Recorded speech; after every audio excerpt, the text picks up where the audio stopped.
Hi everyone. Thank you, Sara, for the very generous introduction. It's really good to be here with all of you. I'm here to talk about the Emirates Festival of Literature. Hands up if you've been to the festival. Okay, quite a few haven't been yet. I'll tell you a little bit of a background about the festival. So this is going to be our 12th edition, and it's the largest celebration of the written and spoken word in the Arab world. We have book fairs in other parts of the region, but this is the largest literary festival and the only for a very long time in the region. And we have global authors and local authors on the same platform together, and it's a really magical place. It was founded by Isabel Abulhol, who moved here from the UK in 1968. She married an Emirati man. Her children are Emirati. She opened Magrudi, which is our favorite bookshop growing up, and probably the only one at the time. And it was like a toy and bookshop. And so she was the perfect person to start this because she had the right experience and knew what people in this region were reading and loved to read. And so she had this idea of starting this literature festival. And at the time, it was unheard of. For people to come and pay for a ticket and listen to an author speak. And in the region, it was very much perceived as an educational thing to do. So people were like, why would we pay? It's education, it should be free. And so she built this incredible festival. Last year, we welcomed 40,000 people. And we reached 30,000 students through our education program. And this year, for the first time, we're live streaming to schools across the country. So we're going to reach a much, much wider audience. So that's just a little bit about the festival in general. And now I want to take you a little bit through this year's edition so that you can all come and experience it, hopefully. And I've just put, so there's more than 200 sessions happening. So I've just put my highlights for you. To give you a sneak peek of what I think you should be doing. We couldn't miss on the opportunity to have Dr. Jane Goodall. Marcus Zusak, the author of the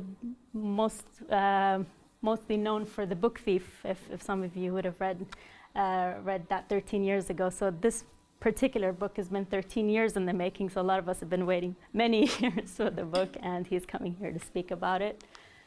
No matter what, I'm making time to go and see. Faith in the modern world is a subject that is relevant to all of us, no matter who you are, and something that I think about personally a lot. And you have amazing panelists on this talk. So Omar Seyfirbash, who is our former UAE ambassador in Russia and in Paris. And he's the author of Letters of a Young Muslim. So that's your Emirati perspective on this topic. Mitch Albom, who's an incredible author. Also, my favorite book of his is Tuesdays with Morrie. So he's written 5 People You Meet in Heaven. The First Muslim, written by Leslie Hazelton. She's an incredible author, will be on this panel. And Gilong Tupton, who is a Buddhist monk. So we're going to hear this discussed from 4 very different perspectives, and I can't wait. 2 legends, Sir Chris Bonington and Sir Ranulph Fiennes. So one of them is an adventurer horizontally and the other one vertically. And they are the 2 greatest names in adventure. Aisha will tell you they're some of her heroes. And they'll be in one room discussing together. Killing Eve. So some of you may have read the book. Some of you may have watched the series. Our murder mystery dinner this year will be themed on killing Villanelle, who is the murderer in the book. So we have the author Luke Jennings here with us. One question I had for you is, when you're planning a festival that's this big, that caters to so many different people and tastes, how do you do it?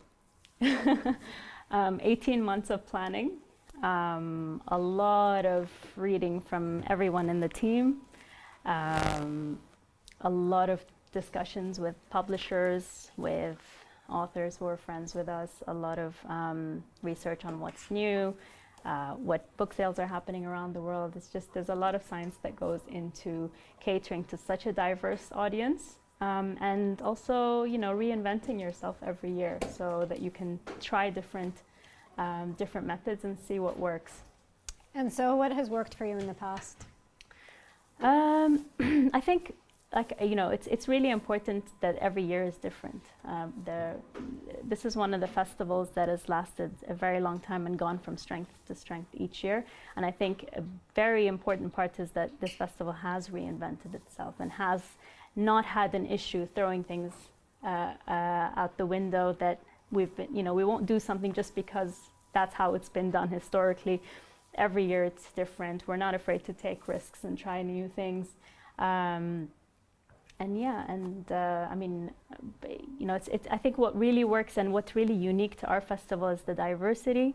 We're lucky that Dubai is located, 1/3 of the world's population is located within a 6-hour radius of Dubai. So we are able to have such a diverse lineup of authors, which maybe a lot of other festivals around the world don't have the luxury of, right? And that's been, really successful for us. Having panels which are have regional voices and international voices really works for us, and again gives a real unique touch to what the Emirates Festival Literature does. And I love that you used that phrase, take risks, because I find that you're not shying away from things that might be difficult to talk about or new. So one of the panels is actually about religion, and you have a nice array of different religions represented. I myself am going to be moderating a panel on modest fashion, and it's just really great to have these open conversations. So thank you. And also, was that planned? Was that on purpose, or is it just something that happened depending on the books that were available? Yeah, I mean, it's not about being controversial for the sake of being controversial, right? It's a lot of the topics that are on our minds. So faith in the modern world, I think no matter who you are, is something that you think about. And we're by no means telling people that it should be one way or the other, right? So we take a topic, and then we have 3 or 4 different people discussing that topic from very different perspectives. And if you're in the audience, you might agree more with one of the speakers, or you might take bits from each speaker and make up your own truth, or you might say, I disagree with all of them strongly, and that's fine, and we encourage that. And actually at the Q&As at the end of the session, that's your chance to come and say, no, everything you said was false, I disagree, and I'm offended, and then give the author a chance to speak. And we encourage that kind of dialogue. And topics that may have been controversial or difficult to speak about 2-3 decades ago are not necessarily that today. But if someone hadn't addressed them at some point, they may have still been. So even today we're here talking, and we have it on record that this is like a difficult topic, but in a couple of years we might look back and say, actually that's not the case anymore. I think encouraging dialogue is really healthy. I think you also have a lot of young children who are going to see that there are different kinds of people that you meet with different viewpoints. So it's wonderful what you're building. It's really great. Thank you. For those of us who do have children, can you tell us a little bit about how popular those programs are? Yeah, and it's really special. I mean, that's one of the biggest highlights of the festival for me and for all of us at the team.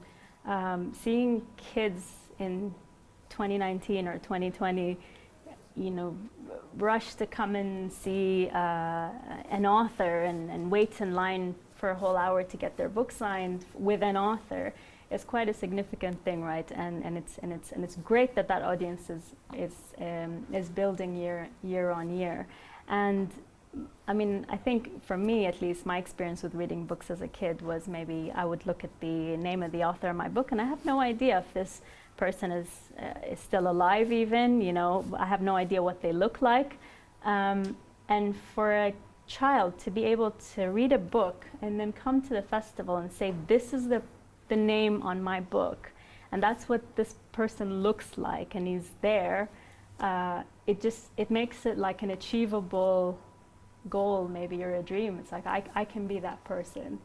Writers are real, and they're amazing. He was funny, and he has a story that was maybe similar to mine when he was my age, and or she, and it just, it gives them access to that world, which might be the start of something really beautiful. I just think if I had had that as a child, maybe I would have written a book sooner, or know that you can make money out of a living as a writer. Yeah. It took me personally a long time to convince my parents that it's okay for me to be a writer and not a banker or an engineer, or That's right. So I think that's wonderful. It's nice to show that diversity. Mm-hmm. There was also one interesting thing that you mentioned to me when we chatted about the prison program. Mm-hmm. Can you share a little bit about that? Yeah, so we're very, very proud of this. We started this program 2 years ago. We haven't really spoken about it until last month. So in 2018, we sent an author to Dubai prison, an author who was in prison himself in a previous life, and turned his life around after that time and became an incredibly successful author. And so he went into the prison and he spoke to the inmates about this story, and it was so powerful for the inmates that they wanted this more regularly. They wanted us to they didn't want to just wait once a year during the festival to have access to such things. And so we started the program with them, and we started to send locally based writers every month into Dubai prison to work with them on writing workshops, on finding your voice, on all sorts of literary related, helping them take the power back in their own hands, in that using that time as a recreational time and using it for change, and that there is life after what you're going through right now. It's therapeutic. Yeah, and so 2 years later, last festival, we sent Claire McIntosh, who's a British crime author, to the prison as well, and Annabelle Cantoria, who is a locally based crime author. And they had this idea of doing a writers in residence program in Dubai prison, where they would stay 1 week in Dubai prison and work with a select number of inmates to write their stories. So they would write essays, and we would collate that into a book and publish that book for them. And so with a lot of work with Dubai prison, the Emirates Literature Foundation has successfully been able to do that. So they came in November and went into the prison and did this, and we are publishing that book and releasing it next week at the festival. And the author, Claire McIntosh, said something really beautiful. It's like we're making the inmates feel like they may not be free right now, but their words are, and something really special is happening, and they'll be helping other people by putting their stories out there. Yeah, I think this is amazing. Thank you. I mean, I will also be excited if this becomes a movie one day. Yeah, we maybe. can see Who knows? who would play you in the film. We talked a little bit about Isabel, who started this. Yeah. And we'd love to learn a little bit more about you and how you got into it. So did you grow up reading? Did you always love to read, or was it a passion that came later in life? Actually, I wasn't a heavy reader as a child, and I say this, and my mom tried a lot. She would take me to Sharjah Book Fair as a child, and we'd go there and pick out books and stuff, but I wasn't an avid reader as a child. The first book that I read and fell in love with, I was 18, and it was Shame by Jasvinder Sangara, and it was the story of this girl whose family showed her a picture of the man that she would have to marry as arranged, and she runs away from home, and her journey had a lot of struggle, and that was the first time that I connected to a character in a book. I'd never experienced that strong connection to someone in a book before, and that was the start of me reading a series of books related to struggles of women, and that's how it began for me. But obviously, work happened, and it's been 12 years since, and career, and so I haven't always been reading consecutively, but I've always loved it. And with the festival, I would volunteer before when I had a different job, and I would moderate and host talks with authors as well. So I did have a connection with the foundation. But when I left my previous job, it was just one of those existential crisis moments where you're like, what is it all about? What is the point? Yeah. And I left a very good position, very good pay at the time, and I think probably people around me were worried about that decision not being right and what am I doing with my life. But it's funny how when you make room in your life, you put the energy out there for the right things to come by. So 3 months into that break that I took, I got a call from Isabel, who said to me that there is a role. It was a role I was very interested in. So I worked in the tourism board previously, and this role was about bringing international students into the festival. And it was a part-time role. It wasn't a demanding role based on, compared to what I was doing previously, and it was less than half my pay. But at that point, it just felt like it was something that I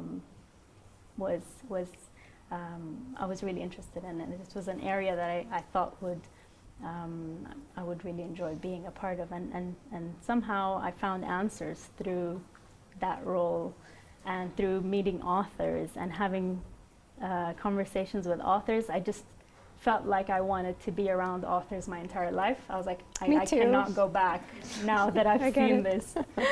And it's an amazing world to be a part of. Yeah, it's so exciting. It really was. And if I hadn't taken that job, which was so much smaller than what I was previously doing and nowhere near the pay. You took a risk and you tried. Yeah, it paid off. 6 months later, Isabel offered me the festival director job. Wow. So I never would have seen that happen. Steep learning curve. Yeah. I also feel like I completely empathize with your struggle about this existential crisis and trying to figure out if you're making the right move. I've come to terms with the fact that it's a rite of passage as an Arab young woman to have this at some point in your life. Yeah. And for me, it's when I left a highly paid banking job. Yeah. And I actually became a journalist, a quarter of my pay. And then a year later, like a full year later, I went to a wedding with my parents, and they introduced me to friends of theirs saying, "This is our daughter Sara, she's a banker." I was like, no, no. So I completely understand, and I think it was brave, and you followed a passion, and look where it's led you. Yeah. And who knows what's going to happen tomorrow. See what I did there? That's right. So tomorrow is actually the theme of the festival. So it's very futuristic and exciting. And can you tell us a little bit more about the theme and why you chose that? Yeah, so it's about the future, but more specifically this year, it's been about the big questions in life. So a lot of our panels at the festival are themed around what is success going to look like in the future, or what does it look like today even? It's changed so much. How do you get to happily ever after? What does that look like for everyone? Faith, where is that going? Sustainability, all of the different angles of where is it going? Is it too late to save the planet? If not, what are the things that need to happen today, and what does that actually look like? And so we've got thought leaders and writers from all over the world discussing the big questions. And we're not saying you're going to find all of the answers, but we think it'll bring you closer, definitely, to have those discussions and bring forward the big questions. And that's what the theme is this year. So if you don't go, you're never going to get answers to these big existential questions. Right. So you should go. And we only have a few minutes left before I open up to the rest of the audience. So I just wanted to ask you a couple of quick questions. Mm-hmm. Do you prefer physical books, or are you a Kindle or audio lover? I haven't done Kindle yet.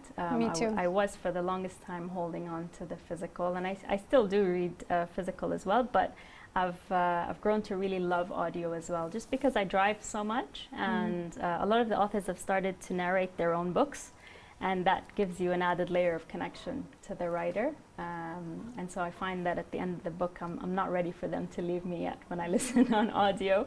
And so I've really grown to love it. It's a great way also for us and our team to get more books in, because we need to just take it all in so quickly and make our decisions. So audio and physical. Especially when it's in the voice of the author. Yeah. And sometimes they'll change voices depending on different characters. Yeah. But for me, it's still physical books. I have too many in my house. It makes me sad sometimes. Like, I love Khalil Gibran, and I was like, I wish he lived in a time where he could have recorded like Broken Wings in his own voice, and I could hear like his love for Salman, his own, like that's been my latest grief in life. Well, maybe tomorrow we'll bring AI voice-activated software. Maybe. There was a hologram concert of Kulthum recently, so there you go. Maybe next year we'll see a hologram of Khalil Gibran. Maybe. Yeah. Maybe. And do you think you have it in you to ever write a book yourself? Yeah, I think everyone does. I don't think we're composed of readers and non-readers and writers and non-writers. Everyone has a story. Some people have the natural talents, and some of us have to learn it. But everyone has a story, and yeah, I'd hope so. I'll be one of the first to read it. Thank you so much. Thank you. Thank you. If you have any questions, we'd love to hear them. Just raise your hand, a microphone will come to you. Please say your name and then ask your question. Make it brief. Who's going to go first? I actually had a question for you that I've been saving for later, but since I'm the first one. At Google, we have this focus that we love to learn about magic moments, like what's a magic moment for you? So in your experience with the festival, what were like a couple of really good magic moments you've lived within the Emirates Literature Festival?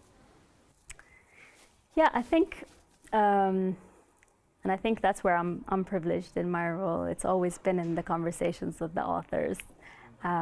Yes, the talks are, before it was always in the talks, but now that I get to meet them as well, for me personally, it's always in the moment I get to connect and have that deeper layer of discussion for them. So that's for me. I wanted to ask you, who is your favorite author that you've met in person, and what was an interesting conversation you've had that like stayed with you? Yeah. And another question is, what was your favorite book for last year? Okay. Good question. So actually, when I was doing the previous project, before I became the director, I had a work trip to Kuwait, and I met two very influential authors who affected me personally on that trip and had a lasting effect. So Talib al-Rifai is a Kuwaiti novelist who hosted me on that trip, and I got to spend a lot of time with him and his family. And I hadn't read his books at that point, but after the trip I've gone on to read his books, and some of his works are translated as well into English and French and various other languages. But a lot of what he spoke to me about literature and the life of an author and what the purpose of literature is in the world really resonated with me and made me feel like I wanted to stay in this industry. And also the other author was Buthayna al-Isa. Sorry. We were discussing it earlier. So Buthayna al-Isa is an incredible Kuwaiti author as well, young but powerful. And she is everything. She is a writer, she is a publisher, she is a translator, she runs a literary event in Kuwait, and she's just an incredible person with amazing views and incredible writing. And also, when I met her in her bookshop, that was a very incredible moment, and the conversations we had that day really stayed with me. Favorite book? I think it's very difficult. Like there's so many with so much significance. I think I was talking about Khalil Gibran earlier, but The Prophet is one that is sort of my sounding board that I keep going back to every once in a while. But there are so many. I mean, I was saying my fiction favorite in 2019 was American Marriage. And in this role, I've started to read new genres that I wouldn't have before. So crime and I used to read a lot more nonfiction, and now I'm a lot more into fiction, and so it's difficult to pick one. That's good. But Yuval Noah Harari as well. All of his books, I think, have played a huge part in shaping how I view human behavior and how we behave in groups and as a humankind. Authors in Arabic. you think is there a crisis there? Why are we like underperforming the world average in terms of, I think it's 1 to 5, right? We're producing 20% of what we should be producing. Yeah. If I'm not mistaken. Yeah, that's right. And thank you for bringing that up. I think there's a lot of areas that need to be worked on when it comes to Arabic publishing, in that the entire ecosystem needs support in very different ways. One of the most recent issues that I've come across, and actually I've discussed with Google and Wikipedia about, is that there's so little information on Arab authors online, you know, and that's putting them at huge risk of being published internationally, translated. I think there's 1,400 from the research that we found, 1,400 Wikipedia pages dedicated to authors in Arabic, Arab authors in history. 1,400 is nothing. And we hope, as Emirates Literature Foundation, to be able to start a project that works on this, but it's not the efforts of one person. You know, we need people in Egypt and Iraq and Lebanon and all of those amazing countries that have had such rich histories in literature to step up and put in data. You know, it doesn't need anything. It's just putting in information online so that the world knows, you know, what the Arab world has offered in history and now. I think a lot of it is lost. A lot of it is not digitized, and that's a huge risk that we're facing today and for the future. I also think the work that you're doing with children and gearing part of the festival towards the youth is going to help that, because they do see that they can have careers in it, and you'll have more and more authors. Yeah. One question I actually had for you is about translation. So Celestial Bodies is translated into English, correct? Yeah. And that won the prize. Yeah. So you being fluent in both languages, would you read the original in Arabic? Was it written in Arabic? It was. Yeah. So would you read the original? Would you read the translated? I am reading the Arabic. I would always read, if I can, in the original language, because as great as the translation is, if you are able to read it in the original round, there's always a little bit of maybe, if not accuracy in language, but a little bit of sentiment lost or context lost in translation. And so I would always read it in its original language if I can.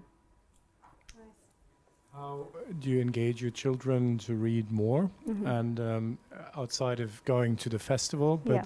what can you do in a family? And secondly, if you wanted to create a book club that is really compelling, what are some of the tips for having the killer book club that's going to survive and be really, really interesting for everyone who's a part of it? Is Yeah. that a hint that you're not happy with the book club at the moment? I've You been need in to a few spice book up the book clubs and club. I'm not, We have a yet Google to find book the club. recipe. We have a Google book club that a handful of us are a part of. Okay. And I find it really tricky to choose books because of the different tastes. Let us choose for you. Yes, please. I think with the lineup you gave us. Yeah. But yes, go ahead. Please answer the question. We actually do. We do give book clubs a heads up of who's coming in the upcoming year, so that they can prep in the lead up to the festival. So let's talk before 2021 for sure. But for children, you know, at home, I think it's really important to read to them from a very young age. I think that's something that, at least in my circle and a lot of the Arab families, I haven't seen done. The new generation are making more of an effort to read to their children. But for children who don't have parents who have read to them at home, we've started a couple of years ago the School Librarian of the Year Award, and we think that the role of a librarian at a school is so important. And so we have criteria of them entering, and at the end of it, our judges go from school to school, and this is all over the country, to librarians that have been nominated by their teams or by others, and we go and visit them and kind of go through all of the efforts that they go through. At the end of it, they win a trip to Harry Potter Land in the UK. It's a nice prize. Yeah, but you know, I think it's really important to value the role of the school librarian. And also we have, as a foundation, in the lead up to the festival, lots of competitions in schools across the UAE. So we do a short story writing competition. We do a reader's cup. So we select books for the kids, and then there's levels, so that the kids read them, and then they answer questions, and then they go to the next round and the semifinals, and then the finals are at the festival, and they're awarded there in that they answer questions about their books, and the schools compete. And then there's a poetry writing competition in English and Arabic, and a poetry recital competition. So we're trying everything, really, and we're trying to get inspiring talks from the festival. This year we'll be live streaming to schools. We have the UAE astronauts at the festival, so they have a book called Race to Space. And we think that that story is really important for kids to hear now that Hazza has come back from space. So we're very proud of our Emirati astronaut. And also Ziaddin and Turpikai Yusuf Zai, who are the parents of Malala, talking about raising her. And that will be live streamed as well to schools across the UAE, government and private. And one thing I'll add, because it's important to me that my children love reading as much as I do. I've been reading a lot about it, and they say that reading yourself in front of them actually makes a big difference. So I have to remind myself to put my phone away and just pick up a book while they're playing near me. And I find that they copy me. Like even my 1.5-year-old will pick up a book upside down and start flipping through it. So it's a great habit for them to see something that you enjoy that will help them. Absolutely, they learn by watching. Yeah, they're monkeys. They just copy us. Do you have a tip for us on the book club thing? I don't know. That's a tough one. That's I think probably. I would say that you need. Either people who like debate, so that when you come together you actually are debating if you disagree, or people who are quite similar to so either way, I don't think I have the answer to that. It's a tough one. It's also about getting people, finding the right time for everyone to meet, and then different formats. So do you assign a book each time that everyone reads together, or do you leave it open and just let people Everyone come with brings their own suggestions? books, yeah. So we'll experiment. We'll send Maybe out you could surveys. do a theme as well. If you have a I will do theme my and part. then people pick different books within that theme, then that gives a purpose to every single one who's there. Then they need to bring something to the table. Maybe that's the way to do it. But I'll ask Oprah when I meet her. A few more questions? Yes. There's a perception that the best books are written by authors who have had a lot of life experience, that they've gone through enough ups and downs in their lives to get inspired to write these great stories. So in your interactions with different authors, is that something you found to be true, or could, amazing stories come also from, younger authors? I love that question. So you're asking, do the best stories come from more? Is it more older authors that tend to write the best stories, or is age irrelevant or life experience irrelevant? That's a really good question. I think probably ideation and creativity, that has no age gap, because there are some kids that have incredible ideas in some of the competitions that we do, or another project that we have called the Voices of the Future, where children are writing stories for other children with SDG goals in them. Some of the stories are incredible, but I think as you get older, probably you learn techniques in writing, and you can develop, and that's where the difference comes in age, I think, but not necessarily. It doesn't, doesn't go chronological that way, I think. Final question? Yeah. How do you choose new books? Because sometimes I go to the library, I don't have recommendations. I try to go around, and I see best-selling sometimes, and they end up being very commercial. So how do you avoid that? Yeah, that's a good question. I mean, for us at the foundation, we have huge lists, and I kind of go through and see what stories appeal most to me. But I always find that when I travel, like walking into a bookshop, and sort of these little bookshops that do recommendations, their staff recommendations, I usually find the best books that way. I think, we're lacking a little bit of that here. I hope that with the new library, Hamdan Bolooki library opening, that maybe they'll do some creative stuff with recommendations and things like that. But I think again, it's very different for us because we have insight into what the publishers are releasing every single year, so we have a huge list to release. But I would say the festival, honestly, because we do the research for you, and if there's 205 authors now, 206 authors, and so there will be something. You can narrow it down on our website right now by genre, by author name, by so I think that's a really good way to discover. Before I even worked for the festival, I always discovered books that I loved through the festival. So no problem. Thank you. I think that's all the time that we have. This is Ahlam Bolooki, and thank you for making dreamers out of all of us. Thank you. Thank you so much. Thank you.